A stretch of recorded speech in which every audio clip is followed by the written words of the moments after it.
Uma certa ocasião preguei numa igreja que tinha sinalizado uma grande placa do lado de fora para que todo mundo, ao sair do culto, conseguisse ler: você está entrando agora no seu campo missionário. Aquela igreja entendia a importância do ajuntamento, da reunião, de congregar os irmãos, mas entendia também que a sua missão não se limita ao lado de dentro, mas transborda para o lado de fora. É a respeito disso que nós queremos falar, a igreja fora das quatro paredes.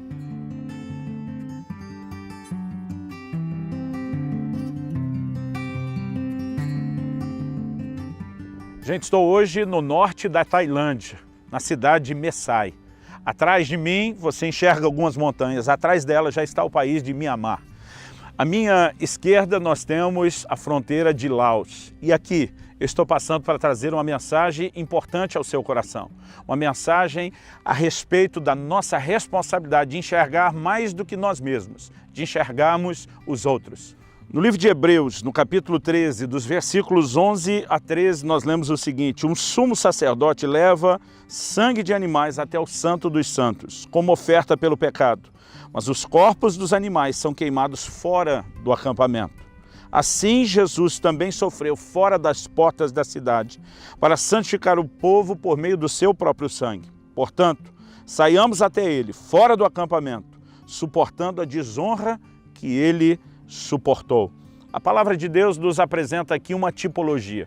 No Velho Testamento, o sacerdote tinha a responsabilidade de levar o sangue do sacrifício para dentro dos Santos dos Santos. Mas a palavra de Deus também nos mostra que, assim como o sumo sacerdote tinha a responsabilidade de levar o sangue para dentro, tinha a responsabilidade de queimar o corpo do animal fora do arraial. E o que lemos aqui no livro de Hebreus é que esse é um paralelo a respeito de Jesus. O seu sangue foi introduzido no Santo dos Santos, no real, no verdadeiro, diante de Deus. Mas essa tipologia indicava que o corpo de Jesus precisava ser levado para o lado de fora.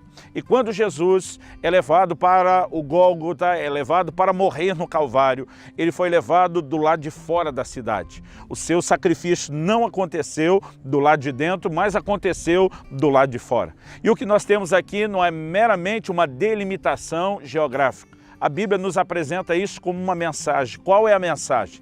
A mensagem é que nós precisamos entender que nós temos a responsabilidade de, assim como Jesus sofreu do lado de fora da porta, assim como ele sofreu fora do arraial ou do acampamento, dependendo da versão, nós também precisamos levar a sua vergonha. A mesma vergonha que ele suportou do lado de fora, porque foi tratado como um criminoso, foi crucificado seminu. A mesma desonra que ele teve do lado de fora, a Bíblia diz, nós também precisamos suportar. Nós também precisamos levar essa mensagem. E acredito que aqui é importante entender algo. Eu sei da importância de se congregar.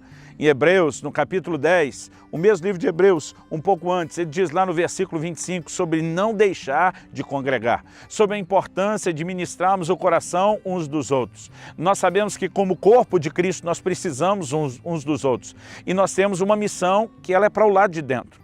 É quando a igreja entende o seu papel de ministrar não só ao Senhor, mas também de ministrar aos santos. Mas a nossa missão não se limita ao lado de dentro apenas. Nós temos uma missão do lado de fora. A linguagem usada pelo autor de Hebreus é fora do acampamento. Outra versão, a linguagem usada é fora do arraial. Uma expressão que ainda aparece é fora do portão ou fora da porta. Mas a verdade é que nós temos uma missão do lado de fora. Não significa que uma missão deva concorrer com a outra. Na verdade, elas deveriam se completar. A missão do lado de dentro tem o propósito de nos fortalecer e nos equipar para que a gente possa cumprir a missão do lado de fora. Durante muito tempo eu tenho visto igrejas e lideranças discutindo o que é mais importante. Na verdade, Deus não nos mandou escolher uma coisa em detrimento da outra. Na verdade, as duas se completam e nós temos responsabilidade do lado de dentro e do lado de fora. Quando eu observo a palavra de Deus, eu percebo que nós temos uma facilidade enorme de nos fechar em nós mesmos e muitas vezes não enxergar aquilo que nos aguarda do lado de fora. A palavra do Senhor nos diz em João, no capítulo 4, que os discípulos de Jesus foram a uma cidade dos samaritanos para comprar comida. Enquanto eles vão, Jesus os aguarda do lado de fora. Quando eles retornam, Jesus está conversando com uma mulher. Normalmente os judeus já não se davam com os samaritanos e um homem raramente pararia para falar e conversar com uma mulher. Mas enquanto eles estavam preocupados com aquele tipo de comida, Jesus diz para eles: a minha comida é fazer a vontade daquele que me enviou. Jesus está dizendo, assim como vocês tratam a necessidade de comer, a necessidade que o corpo tem de alimento, de subsistência como algo básico, Jesus estava dizendo, eu também entendo que cumprir a vontade do Pai é uma necessidade básica, é algo da mais alta importância. E Jesus chega ao ponto de dizer para ele: levantai os vossos olhos, vede os campos que estão brancos para a colheita. O que é que Jesus está dizendo? Vocês enxergam só o próprio umbigo. Vocês não entendem que eu estou diante de uma mulher e Jesus não estava apenas diante de uma mulher, mas diante de uma mulher que seria a chave para que toda uma cidade fosse alcançada. Basicamente, o Senhor nos mostra que às vezes nós não conseguimos enxergar além do nosso clube, da patota, daquela turma que já foi alcançada. E Ele está dizendo: levanta os seus olhos. A necessidade de enxergar mais do que aquilo que já alcançamos. A necessidade de entendermos que Deus quer tocar vidas numa dimensão e num número muito maior do que aquelas que nós já estamos vendo Ele tocar através de nós, ou que simplesmente enxergamos ser tocadas sem que diretamente nos envolvêssemos. Nós precisamos de uma visão maior. A palavra de Deus fala a respeito de Filipe, que chega na cidade de Samaria. Ele provoca um verdadeiro avivamento com a proclamação do Evangelho. Nós vemos uma cidade se rendendo ao Senhor Jesus. Nós vemos gente se voltando ao Senhor Jesus em números assustadores, acima da média. Mas de repente, a palavra de Deus nos mostra que Filipe tem uma orientação do próprio Deus, de deixar aquele avivamento para trás, por causa de um homem, um etíope, um eunuco que ele iria encontrar numa estrada que, a princípio, a direção de Deus para ele foi uma estrada que estava deserta. Às vezes a nossa matemática não consegue acompanhar a de Deus, que conhece coisas que nós não conhecemos. Naquele momento não parecia haver lógica em deixar uma cidade inteira sendo salva por causa de um. Mas a história, a tradição diz que esse um foi aquele que levou o Evangelho para toda a Etiópia no futuro. Nós precisamos o tempo todo ter não só uma visão de expansão, mas uma mentalidade de obediência ao Espírito Santo que deseja nos levar além daquela dimensão de conquista que nós já chegamos, que nós alcançamos. Quando falo de enxergar mais, não significa que não enxergamos nada. Quando falo de fazer mais, não significa que não fizemos nada. Filipe estava fazendo muito, mais do que a maioria, mas Deus ainda tinha algo mais para ele do que aquilo que ele já havia realizado. E essa deve ser também a nossa mentalidade. O problema de muitos de nós quando nos convertemos é que de alguma forma a gente acha que tem que se afastar do mundo, de tudo e de todos.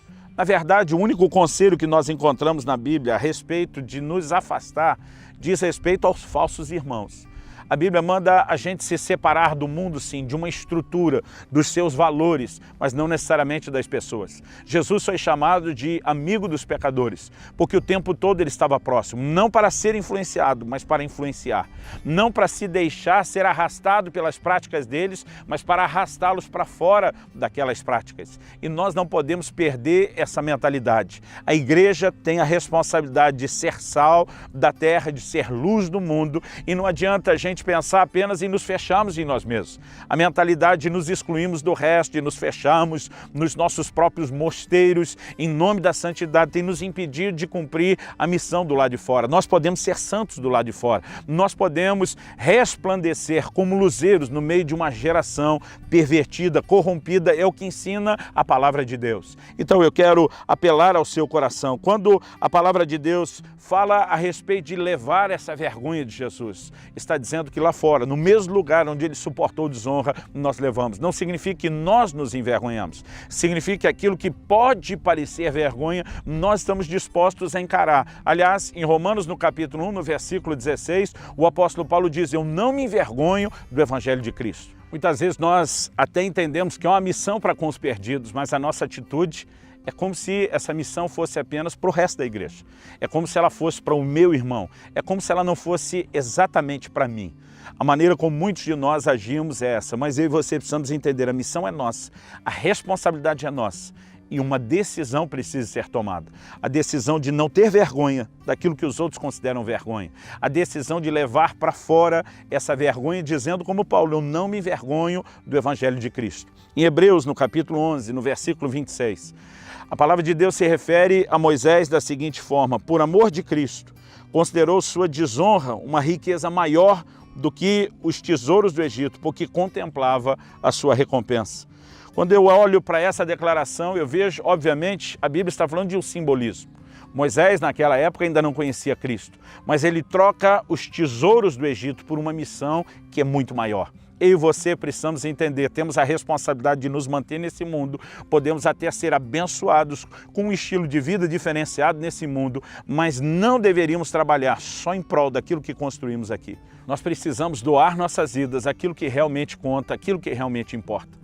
Quando o apóstolo Paulo diz em Atos 20, 24, em nada tenho a minha vida como preciosa, contanto que eu complete a carreira e o ministério que recebi de Jesus, de anunciar o evangelho da graça de Deus. Ele está dizendo que nós precisamos entender pelo que vale a pena viver. Mais do que sobreviver, mais do que apenas cuidar da minha casa, da minha família, o que é minha responsabilidade. Mais do que construir uma carreira, mais do que apenas ter sucesso aos olhos das pessoas. Eu preciso, diante de Deus, viver de uma forma que eu possa olhar nos olhos dele, ele nos meus, e eu saber, eu cumpri o propósito, eu cumpri aquilo que ele esperava de mim.